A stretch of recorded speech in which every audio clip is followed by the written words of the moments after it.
Heat is not just a crime film, it is the cinematic meeting the world had been waiting for. Pacino and De Niro had shared top billing in The Godfather Part 2, but never shared a scene, never exchanged a single line. Heat corrects that historical frustration with a moment of pure sobriety. Two equals sitting at a table speaking quietly, with more tension than any explosion could deliver.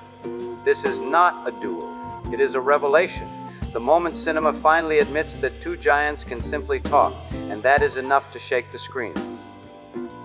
Michael Mann remains one of the most singular directors of his era, a stylist who shaped urban atmosphere back in the Miami Vice days with his cold neon palette, masculine solitude, and silent violence.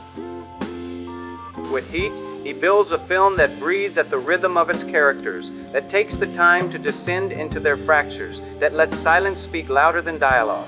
Mann films the city as a state of mind. Los Angeles becomes an existential desert, a maze of glass and concrete where men walk without ever truly belonging.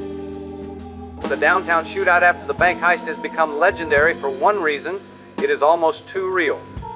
Mann trained the actors with actual tactical teams, recorded live gunfire echoing through the streets, and refused studio redubs to preserve the raw impact of the sound. The movements are military, the communication is authentic, the weapon handling is that of a real urban engagement. This sequence is now studied by certain intervention units as a model of tactical discipline. It may be the only gunfight in cinema where every bullet carries moral weight. Neil McCauley and Vincent Hanna are opposed by the law but identical in essence. One steals, the other hunts, yet both embody a modern masculine curse. Professional perfection destroys any possibility of a stable private life. They can love but cannot stay. They can protect but cannot protect themselves. They move with such intensity that no one can truly follow them. In Heat, competence is a beauty, but also a prison. The closer a man gets to his destiny, the more the ordinary world slips out of reach. Both men live like solitary stars whose brightness burns everything around them. Macaulay's rule: don't let yourself get attached to anything you are not willing to walk out on in 30 seconds flat, is the ultimate expression of this tragic truth. The man who wants to stay free ends up alone. Hanna devours his marriages the way he devours his cases. Their lives reveal a disturbing idea. Pure virtuosity is incompatible with the softness of everyday life. Excellence becomes sterile, not for lack of love, but from an excess of destiny.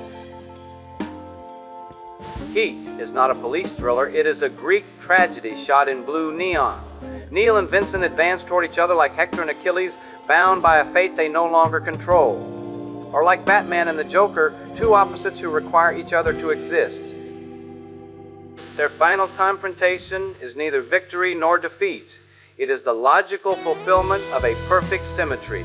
Two straight trajectories that can cross only once and only at night. Heat endures because it expresses something few films dare to say. Great men are often torn, incomplete, sacrificed.